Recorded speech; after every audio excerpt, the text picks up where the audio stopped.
अस्सलाम वालेकुम dear students. आज हम लोग पढ़ने वाले हैं चैप्टर 12 कोऑर्डिनेशन एंड कंट्रोल का लेक्चर 15 ह्यूमन एंडोक्राइन ग्लैंड्स। ठीक है, लास्ट लेक्चर भी हमारा ह्यूमन एंडोक्राइन ग्लैंड्स पर ही था, जिसमें हमने दो ग्लैंड्स को डिस्कस किया था, पिट्यूटरी ग्लैंड को और थायराइड ग्लैंड को। आज हमने डिस्कस करना है रिमेनिंग जो एंडोक्राइन ग्लैंड्स रह गए हैं, पेनक्रियाज, एडर्नल ग्लैंड और गोनैड्स को। ठीक है, pancreas have both exocrine and endocrine activity. ठीक है, पेनक्रियाज जो है वो एक ऐसा ग्लैंड है जो एज अ एक्सोक्राइन ग्लैंड भी एक्ट करता है और एंडोक्राइन ग्लैंड भी एक्ट करता है। एक्सोक्राइन वो क्यों एक्ट करता है ये भी बताती हूँ, और एंडोक्राइन क्यों उसको कहा जाता है।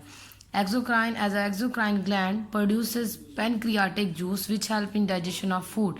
ठीक है, एक्सोक्राइन ग्लैंड के तौर पर ये पेनक्रियाटिक जूस जो है वो खारिज करता है जूस के ज़रिए, उसमें ट्यूब के ज़रिए, जो ट्यूब जो है किस में ओपन होती है, स्मॉल इंटेस्टाइन में। ठीक है, तो ये एक्सोक्राइन ग्लैंड का काम भी कर रहा है, और पेनक्रियाटिक जूस जो है वो डाइजेशन में हेल्प करता है। मुख्तलिफ एंजाइम्स होते हैं इसके अंदर जो फूड की ब्रेक डाउन करते हैं। और endocrine gland as a endocrine gland it secretes to hormones insulin and glucagon from special cells called isolates of Langerhans. ठीक है, एज अ एंडोक्राइन ग्लैंड इनमें से दो किस्म के हार्मोन भी खारिज होते हैं, इंसुलिन और ग्लूकागोन, और ये जिन सेल्स से होते हैं उन सेल्स को आइसोलेट्स ऑफ लैंगरेंस बोलते हैं। मतलब पेनक्रियाज के इन सेल्स को जहाँ से हार्मोन रिलीज होंगे उनका नाम है आइसोलेट्स ऑफ लैंगरेंस। यहाँ देखिए, यहाँ डायग्राम भी बना हुआ है। ये हमारे पास स्टमक है और ये ड्यूटीनियम मतलब स्मॉल इंटेस्टाइन का पहला पार्ट है। ये हमारे पास क्या है, पेनक्रियाज है। तो पेनक्रियाज में ये मखसूस किस्म के सेल्स होते हैं, इनको आइसोलेट्स ऑफ लैंगरेंस बोलेंगे। यहाँ पर जो है वो इंसुलिन और ग्लूकागोन जो है वो सिक्रीट होंगे। यहाँ बुक पे भी डायग्राम बना है, इस तरह से आपको ज़्यादा वाज़ेह तौर पर नज़र आ जाएगा। ये देखें, ये जो है ना, ये आ रही है बाइल डक्ट, ऊपर से आ रही है ना। ठीक है, ये आ रही है लीवर से, और यहाँ से इसी तरह से पेनक्रियाज से भी ट्यूब निकलती है, जो कि पेनक्रियाटिक जूस को इसी बाइल डक्ट के ज़रिए ये आती है ड्यूटीनियम के अंदर। और यहाँ पर जो है मुख्तलिफ जो है ना सेल्स मौजूद हैं आइसोलेट्स ऑफ लैंगरेंस, जहाँ पर क्या होगा, इंसुलिन और ग्लूकागोन सिक्रीट होगी और बनेगी भी। और यहाँ देखिए आप लोग, इनके साथ फिर यहाँ से ब्लड कैपिलरीज जो हैं वो कनेक्टेड है, तो ये अपनी secretion directly in blood capillaries में डाल देंगे, और फिर ब्लड कैपिलरीज से जो है वो सिक्रीशन आगे तक ट्रांसफ़र होंगी। इंसुलिन का फंक्शन पढ़ लेते हैं कि इंसुलिन कैसा हार्मोन है और क्या काम करे। Insulin keeps the blood glucose level steady.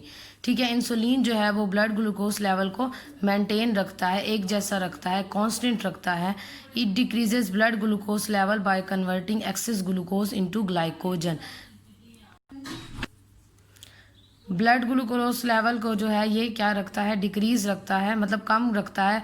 Blood के अंदर अगर ग्लूकोज ज़्यादा अमाउंट में कन्वर्ट हो जाए तो उसको ग्लाइकोजन में कन्वर्ट कर देता है, ताकि ब्लड के अंदर ग्लूकोज का लेवल जो है वो मेंटेन रहे। Insulin deficiency can cause diabetes, और इंसुलिन की अगर डेफिशिएंसी हो जाए तो उसकी वजह से डायबिटीज़ की बीमारी हो सकती है, जिसको हम आम जुबान में शुगर भी कहते हैं। उसमें क्या होता है कि ब्लड के अंदर ग्लूकोज का लेवल बढ़ जाता है। क्यों बढ़ जाता है? क्योंकि इंसुलिन जो है वो ज़्यादा अमाउंट में नहीं बन रही होती, और ग्लूकोज जो है वो ब्लड के अंदर ही जमा होती रहती है। ठीक है, नेक्स्ट हमारे पास है glucagon. Glucagon work opposite to insulin and increases blood glucose level. Glucagon जो है वो इंसुलिन के अपोजिट काम करता है और ब्लड के अंदर ग्लूकोज लेवल को बढ़ाता है। It promotes the break down of glycogen into glucose in the liver and muscles. ठीक है, ग्लाइकोजन की फॉर्म में जो हमने ग्लूकोज स्टोर की थी लीवर और मसल्स में, उनकी ये दोबारा ब्रेक डाउन करता है और उसको ग्लूकोज में कन्वर्ट कर देता है। ये तब होता है जब हमारी बॉडी को एनर्जी की ज़रूरत होगी, तो फिर जो है वो ग्लूकागोन जो है वो क्या करेगा, वो इनसे ग्लाइकोजन लेके उसको दोबारा ग्लूकोज में कन्वर्ट करेगा और बॉडी के हर सेल तक पहुंचाएगा, ताकि जो है वो रिस्पायरेशन का प्रोसेस जो है वो तेज़ी से और ज़्यादा एनर्जी बॉडी को मिले। ठीक है, तो ये था इंसुलिन और ग्लूकागोन का काम। अब आ जाते हैं एडर्नल ग्लैंड की तरफ। A pair of adrenal gland is present one on top of each kidney. ठीक है, दो एडर्नल ग्लैंड मौजूद होते हैं, एक किडनी के ऊपर एक ग्लैंड मौजूद होता है। ये देखें, ये आप डायग्राम के अंदर देख सकते हैं, ये किडनी है। ठीक है, किडनी के ऊपर जो है ये आपको नज़र आ रहा होगा, ये एडर्नल ग्लैंड है। इसके ऊपर एक अलग से मास लाइक स्ट्रक्चर होता है किडनी के ऊपर, इसको हम एडर्नल ग्लैंड बोलेंगे। आउटर लेयर और इनर लेयर। ठीक है, किडनी की तरह एडर्नल ग्लैंड की भी दो लेयर्स होंगी, एक एडर्नल कॉर्टेक्स होगा और एक एडर्नल मेडुला होगा। अब इन दोनों से जो है वो अलग अलग किस्म के हार्मोन्स खारिज होते हैं।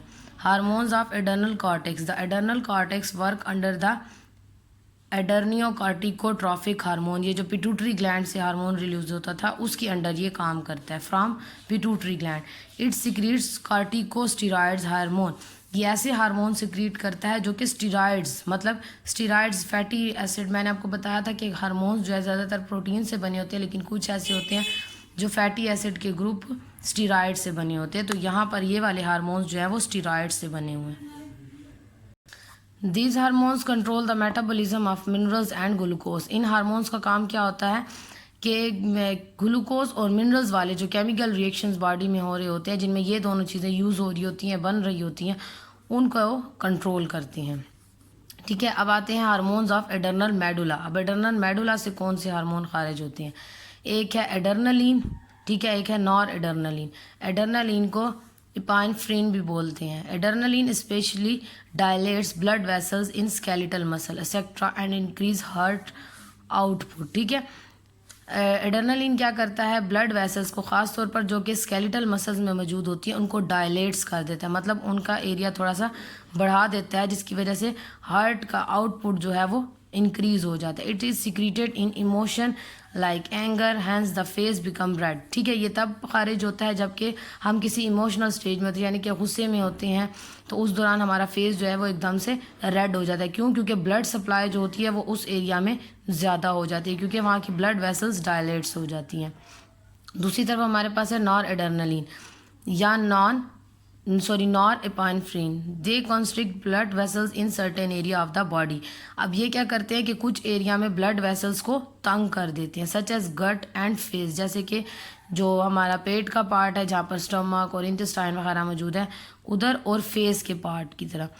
This is why in fear the face become pale और वाइट। ठीक है, इसी वजह से जब हम डर या खौफ में होते हैं तो हमारा जो चेहरा है वो एकदम से पीला पड़ जाता है, ये सफ़ेद नज़र आने लग जाता है। एंड फील हालो इन गट, और पेट के अंदर जो है ना हमें कुछ खालीपन सा जो है ना वो महसूस होता है, क्योंकि वहाँ पर ब्लड सप्लाई जो होती है वो कम हो जाती है, क्योंकि ब्लड वेसल्स जो होंगी वो कंस्ट्रिक्ट हो जाएंगी।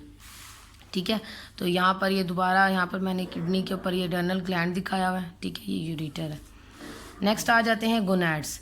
Gonads are productive organ produce gametes. Gonads जो हैं वो एक ऐसे ऑर्गन्स हैं जो कि गैमीट्स को प्रोड्यूस करते हैं, that's are involve in reproduction.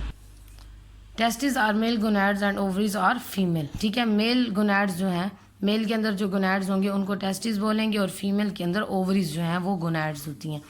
Hormones of the ovary. अब ओवरी में जो हार्मोन्स हैं वो कौन कौन से हैं?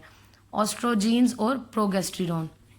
ऑस्ट्रोजीन्स it develops the secondary sexual characters in female. ठीक है, मतलब फीमेल्स के अंदर जो सेकेंडरी सेक्सुअल कैरेक्टर्स होंगे, मींस कि उनकी जो 12 के बाद 13 के बाद बॉडी में जो भी चेंजेस आते हैं, सेकेंडरी सेक्सुअल जो उनके कैरेक्टर्स डेवलप होते हैं वो इस हार्मोन की वजह से होते हैं। ठीक है, प्रोगेस्टेरोन जो है it prepares the female body for maintaining the state of pregnancy. Progesterone जो है ये फीमेल की बॉडी को मेंटेन रखता है प्रेगनेंसी की स्टेट में। ठीक है, मतलब ये प्रेगनेंसी में खारिज होंगे, और ये तब होंगे जब जो है ना एडल्ट एज की तरफ आते हैं, तो उस वक्त जो बॉडी के अंदर चेंजेस आएंगी तो वो सारी ये कंट्रोल करेगा। ठीक है, इसी तरह से हार्मोन्स ऑफ टेस्टिस हैं testosterones. It develop the secondary sexual character in male like growth of hair on face, thickening of voice etcetera.